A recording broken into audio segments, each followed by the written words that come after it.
Just want to let everybody know that we have with us today, we have Natalie Watson, who is the Girls on the Run statewide coordinator for Girls on the Run and an affiliate through AWARE here in Juneau, and Linnell Bush from Zach Gordon.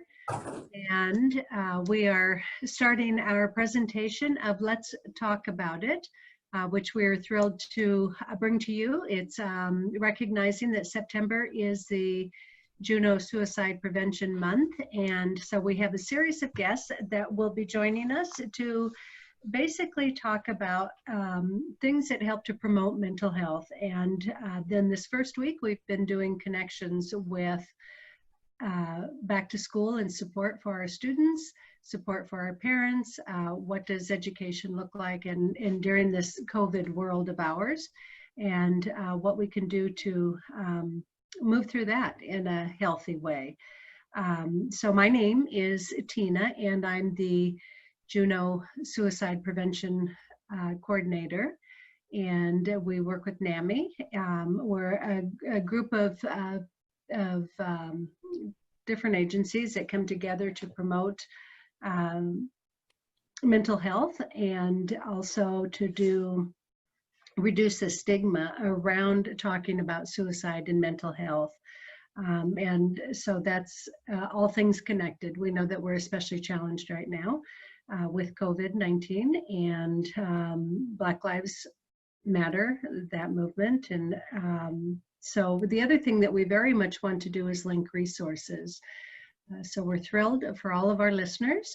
And I think what we'll do is, I want to mention also that if you are on Zoom or if you'd like to go on Zoom, we do have closed captioning. So that is through the Zoom, and that is provided to all of us through that. And we have a question box or a chat box. Please bring your questions. You can ask your questions at any time. You don't need to reserve a space for the end. And I think what I'll do is I'll just turn it over now then to Natalie. If you could tell us about your program today, that'll be great. I'd be happy to. Hi, everyone. So my name is Natalie. I work at AWARE, and I coordinate Girls on the Run across the state of Alaska. So we're joining this call because we know that stress and isolation are getting to us all, challenging our ability to cope, probably exacerbating any kind of mental health problems we might have. To find healthy outlets for energy, connect with friends, connect with family, and stay physically healthy and resilient.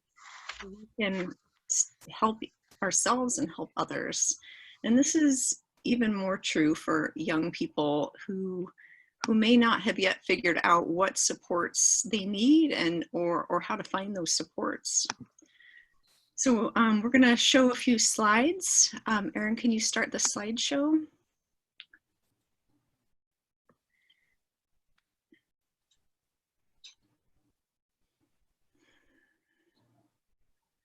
All right. So, like I said, I work for AWARE, and we are a domestic and sexual violence agency here in Juneau. And we provide comprehensive intervention services, outreach, education, and primary prevention programs. So primary prevention means stopping violence before it can start. And we know that domestic and sexual violence share many of the same risk and protective factors as suicide, so that's why this is appropriate. And in addition to the two programs I'm going to speak about, we also have other prevention programs. So we have some that engage men, some that engage youth, some that work with schools, and we work with a broader community with a focus on increasing equity. I'm going to put just a little bit about AWARE in the Zoom chat for anybody who wants to learn a little bit more.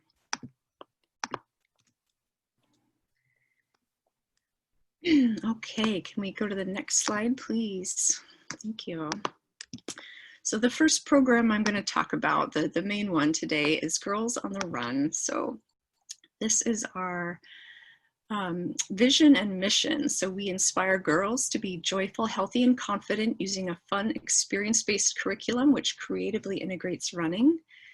And we envision a world where every girl knows and activates her limitless potential and is free to boldly pursue her dreams. And it's a physical activity-based positive youth development program. We also call it an empowerment program. In normal times, it's a 20-lesson, 10-week program happening at schools and culminating in a large community 5K fun run, which is a blast.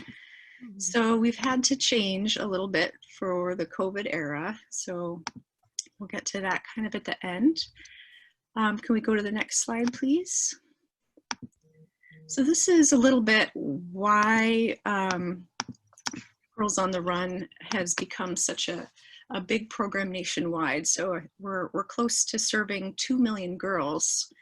And across the country, we're seeing these statistics about girls, like 50% of girls in this age range experience bullying and their self-confidence starts dropping. So actually age 9 is like the peak of girls' self-confidence. And then in a related statistic, their physical activity levels start declining. So we reach the girls in this age group to kind of give them a framework for these social skills so that they'll start their journey and master these social skills. So let's go to the next slide. And this is just kind of a reflection question to think about when you were that age. So maybe 8 to 11 is our target age. What kind of supports did you need and did you get them? And so some of those supports we're thinking about are just those positive role models. So at Girls on the Run, we have coaches who work closely with the girls on these social emotional skills and kind of just building their confidence over the season. Can we go to the next slide, please? I wanted to talk a little bit how physical and mental health are intertwined. So, you know, how endorphins from exercise, they improve your mood and ease pain. They lower the amount of cortisol, the stress hormone in our blood, and that's been linked to depression. Exercise is to be as effective as medication for depression and anxiety. It distracts us from our problems, improves self-esteem. It improves our ability to sleep. Doctors recommend about 30 minutes of exercise 3 to 5 times a week to get this effect. And so this is why we've built exercise into these programs, why they're so helpful to kind of integrate social emotional learning and exercise. Next slide, please. So these are some of the protective factors that we're trying to build to prevent violence, this connection to safe and caring adults, communication skills, and social skills like solving problems non-violently, and then creating a peer group that support healthy relationships. All these things are incredibly important.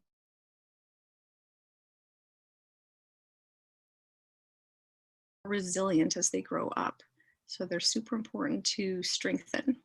And it's just a great time to reach kids at this time before some of these problems develop. Next slide, please.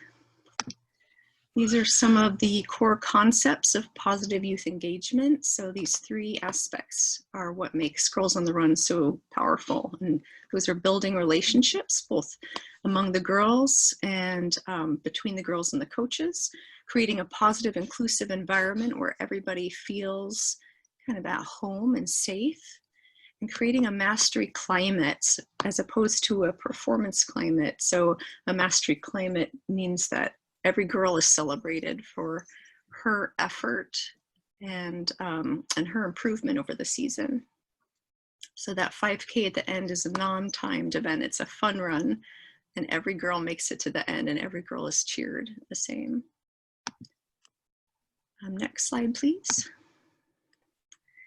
And at the heart of every lesson are these life skills that we all need to have a good life. So some of them are standing up for yourself, standing up for others, managing your emotions, like even being able to identify your emotions is an important life skill, accepting yourself, teaching girls positive social behaviors, like how to make friends and how to keep friends, just how to make healthy choices. And then gratitude, we have a whole lesson on gratitude. And then finally, the whole program is about empowering girls to believe in their own strength. Next slide, please. This is from a longitudinal study done at the University of Minnesota, showing that girls had these kind of incredible outcomes after the season was over, and even 3 months after the season ended, they still had these incredible results. And next slide, please. So now I'm going to get to what we can offer now in the COVID era. So we have two options. One is Girls on the Run at Home. So that's this activity kit that gets sent directly to your home, and it has all sorts of cool stuff in it. It has lessons and activity pages, a Girl Power t-shirt, a physical activity guide, some cool swag, and access to videos where girls can complete the lessons independently, each at her own pace. So this is for families who want to do Girls on the Run at their own pace and not have to check in on Zoom. The virtual program, on the other hand, includes live Zoom coaching. So it goes through pretty much the whole regular curriculum. It's been shortened a little bit to 16 rather than 20 lessons. But this will include actual live coaching through the lessons, and the girls will do social emotional lessons, and they'll do exercises like stretches and warm-ups, and then they're expected to do the workout portion on their own afterward. So both of these offerings are for girls across Alaska, especially Girls on the Run at Home is available to anybody, anywhere. The virtual Girls on the Run in Heart and Soul, we want to offer that all across Juneau, and then in all the rural communities that AWARE serves. That includes Gustavus, Haines, Hoonah, Skagway, Yakutat. It's good to have a good internet connection to be able to Zoom, but you can also phone in on the lessons. And you can sign up for either of these options at our website. So that's godergreateralaska.org. I'll put that in the chat. And there are some fees associated with these, but we have scholarship funding for whoever needs it. So don't be shy about asking for what you need. Next slide, please. So now I want to talk a little bit about Boys Run. So, you know, whereas Girls on the Run was created in North Carolina a couple decades ago now, and it's a national program with millions of participants. Boys Run was created right here in Southeast Alaska. We partnered with Sitka and Tlingit cultural educators to create this place-based program that also empowers boys. And we've integrated these social emotional skills and these Southeast traditional tribal values into this program. So it's a wonderful program, but since we don't have the headquarters in North Carolina creating all our virtual materials for us, we are doing that right now. We are creating something for boys with a combination of Zoom lessons, videos, and take-home materials, and maybe some stuff happening locally in our communities. So stay tuned to hear more. Next slide, please. Here are a few of the places that Boys Run has started in. Sitka, Cake, Angoon, Gustavus, and Juneau, and we have a few more on the horizon. Let's go to the next slide. And this is some of our outcomes from Boys Run, some of the most powerful effects we're finding from it, that boys are learning that adults care about them. They're appreciating differences. They're learning to identify and describe their feelings. They're learning how to solve conflicts nonviolently. Wow. And next slide, please. And this is our final slide. So this is where to learn more about these programs. Go to greateralaska.org or boysrun.org and awareak.org, where you can learn more. That's my email, nataliew@awareak.org. Stephanie is our local coordinator. I should have put her email in here. It's stephaniel@awareak.org. So any questions, we'd be happy to answer them. And that is it. Thank you so much. Wow, Natalie, that was great. That's a lot of terrific information. I do want to point out to the viewers that this is being recorded, so you can find it on Facebook and YouTube. So if you miss some points here, or if there's somebody else that you want to share it with, and I was just shocked to learn that our confidence is at 9 years old for our girls. That was just astounding to me. And I really like the impact of the mastery of learning, right? That mastery climate that you were talking about. So one of the questions that did come up is volunteers. What are you looking for in a volunteer? And we have this in our chat question is, what are some of the requirements? And what are you looking for in one, and what are the opportunities? Thanks for asking. So we would love to get some more coaches for the virtual Girls on the Run program. And really the only requirement is that you're 18 and over. For an assistant coach, we try to have head coaches 21 or over and female, but anyone who's kind of passionate about empowering kids would make a wonderful coach. And coach training is all online, on demand, and all kinds of people are welcome. Really, the more diverse, the better, because different kids connect with different adults, you know, so the more, the better. So they can sign up at go-to-greateralaska.org too. Nice. And it looks like we have another question that is, so appreciating that the outcomes of the participants, and knowing that they have at least 5 adults who care about them. And so the question is this something that the youth know that it's a protective factor, or is it kind of like a secret outcome that we're trying to put in and as they participate to improve that? Yeah, maybe so. A secret outcome. I like that.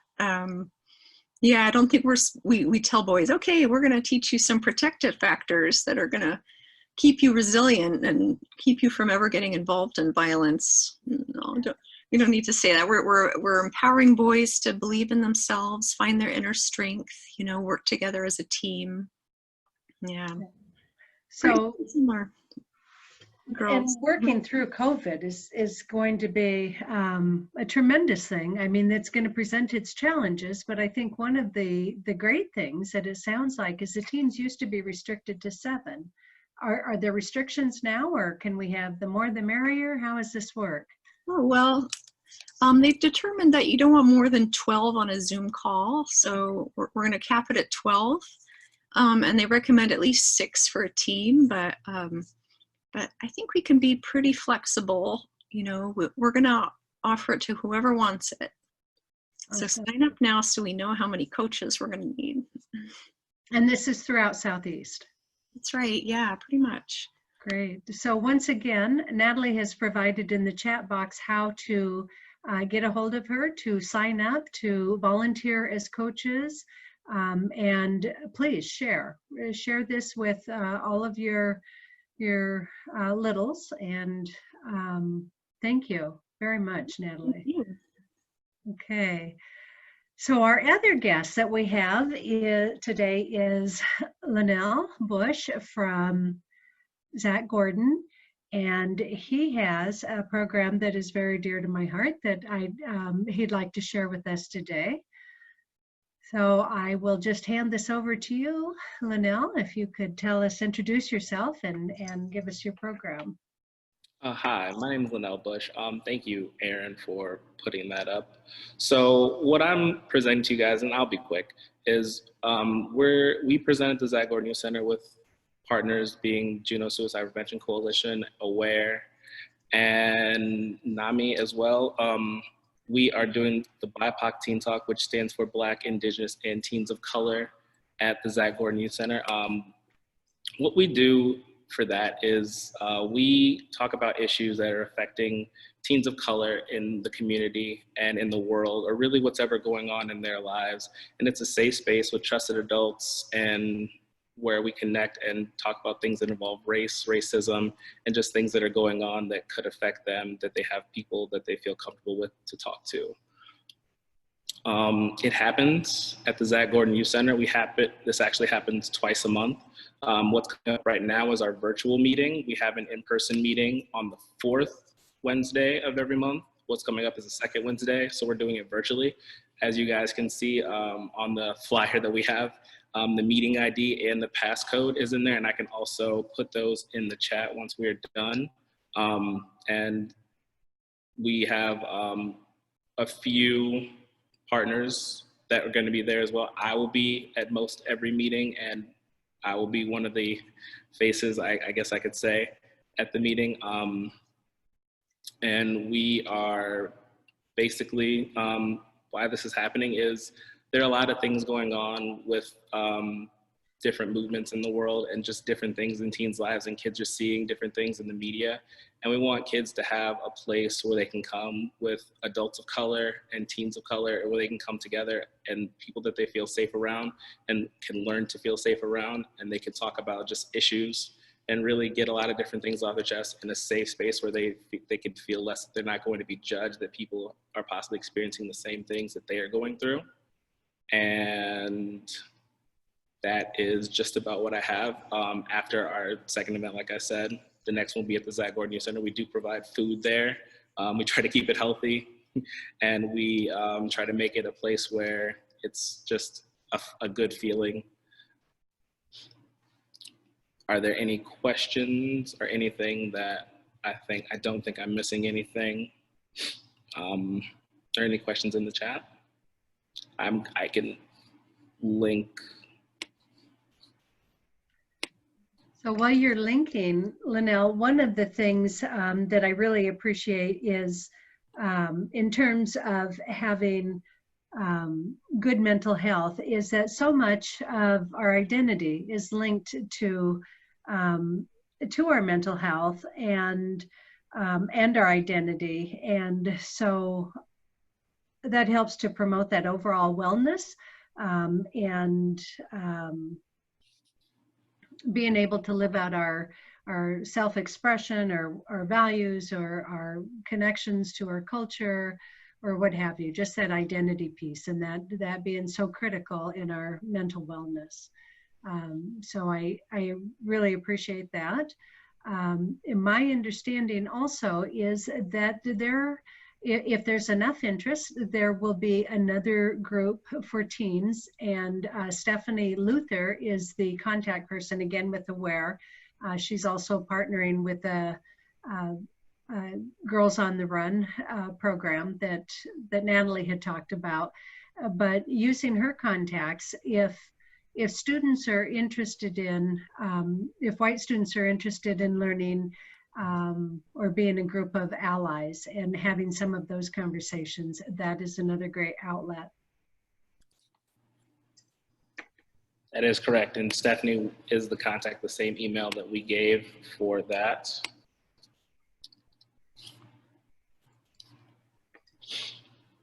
Hey, Linnell, this is Aaron. I'm coming in as a voice from the unknown here. But I'm trying to check our Facebook questions on my phone while showing your slide here. And so anyway, there was a question that came in just asking if you could give a little bit more example of the conversations that have happened so far at BIPOC Teen Talk.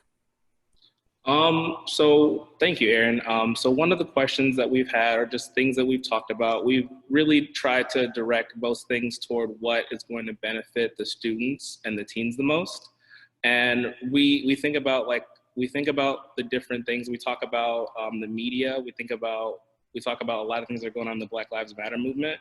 And we really try to frame it in a way that we are trying to limit our bias and trying to have the teens and give the teens as much information and information that's straight out of facts that we can do. And we're trying to let the teens come to realizations on their own. If they do ask us questions about our own and how we feel, we do give them direct answers of how we feel, but we really try to limit what we put in, and we try to have like an open conversation on what they see. And then we also try to keep it solution-based. We also try to figure out different things that we can do for teens and different things we can give them in their toolbox and in their backpack to where we can help them try to not necessarily be the change, but be a solution in their community and be something that they can represent and be proud to be a teen of color in their community.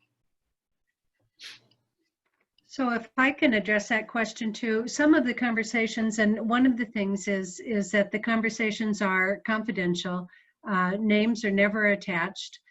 So it's a very safe place, as well as a nurturing place, and just a place to experience or to talk about similar experiences. And so some of the conversations that I've been a part of are not being able to have somebody to talk to, right? Or for some people that the more that the Black Lives Matter movement came out and anti-racism became a broader conversation, for some teens, they experienced changes in their friendship circles. There were some relationships were strained a bit as views came out and open on that, or another one might have been in understanding our position if we are what we call mixed from two different cultures, and the kind of working through the different perspectives within our own households. Those are some that quickly come to mind as far as what kind of conversations, but again, it's really open to whatever the teens feel like they need to talk about. Some of them, others are expressing their views of how they want to be able to have open conversations in school, or what to do if a friend says this, or conversations about how do I advocate for myself? Should I stand up, or should I just turn the other cheek, or what do I do? And so they're just processing a lot of what works for them in the moment. Thank you, Tina. You bet. And Linnell, so I think it makes total sense what you said. Like, you want to provide facts, you want the participants to lead the conversation and to be able to speak their mind. How do you wrap your head around your role as the facilitator? Like, it would drive me crazy to not editorialize constantly in a group like that. But like, obviously it's like your approach makes sense. Like how did you learn? What's your approach? I mean, it really is hard to try to stay neutral in the fact. The way I approach it is it's a place where teens can just be themselves and hopefully get what's going on off their chest. Because like Tina said, teens of color don't really have a place or many places they can go to for these things. There have been talks about, like Tina said, not really a place in schools. They don't really have teachers or many adults to talk to that they feel comfortable around. And this is a place where they can have just a place where they can just be themselves and hopefully learn and acquire skills while we keep it solution-based that can help them be hopefully advocates for themselves. That is not the point of our group. It is mostly a place for teens of color to connect and be with other teens of color and other groups of color, to have a sense of camaraderie and a group where they feel that everyone and they feel equal and everyone feels the same as them. And it's really just trying to make sure, and it's hard to keep that while also trying to keep that sense of neutrality, but it's really just it's a place for teens. And I, as a facilitator, am just trying to get it to a place where we have a plan in place always, but we're not always accustomed to follow that plan, because we're always trying to make sure we keep the teens in mind, and what we always try to make it to have a plan, but make it in the teens in mind that we have something for them to go through and go to, and we try to leave them with information if we can, but we're still working on keeping it going and trying to make sure it stays started. Did I cover everything, Tina? I think so. And I have to say that, Linnell, I think you're especially skilled in protecting our youth. And I'm where I might be so mission driven and that I don't know, we have to do something. One of the things that I really appreciate about you is understanding that sometimes we just need to have, as we're processing how we're feeling, we need that safe place to talk before we can advance to whatever it is that's next. If we want to advance, if we, if our friends are changing, if the conversation and the shift in the world and the awareness of racism, we need to settle for ourselves where we are before we can maybe have some of those conversations in other places that don't feel quite as safe. And then as we're more comfortable with that, we can make a conscious decision without feeling so exposed of where it is that conversation might lead us to next. So I just want to recognize that, and I think that you do an amazing job in protecting that space and having it be student-led. You know, it's like any other support group. Where what are you needing? What are you needing today? Where do we need to go today? And so again, I can't say enough of how much I appreciate how you guard that space for our youth. Thank you, Tina. And yeah, we always have a plan for the kids if they don't have anything that's really not on their minds, or they don't have any strong feelings, but that's rarely the case. These kids have a lot of things to say, and it's a great place for kids to be. Teens of color, just to make that completely clear. The other thing that's nice too is that it's a place just to come and chill. Sometimes maybe it's not the time that I want to talk about this, but I like to be connected. There's always great food. So again, we'll see on here the flyer is up online, and then it'll be posted in the chat box again. And if you would like to have the flyer sent to you to advertise elsewhere, let us know that, and I'm sure that Linnell can accommodate us. Put your name in the chat. And are there any other questions? Are you getting any questions over there, Aaron, from Facebook? Nope, that was it. Okay.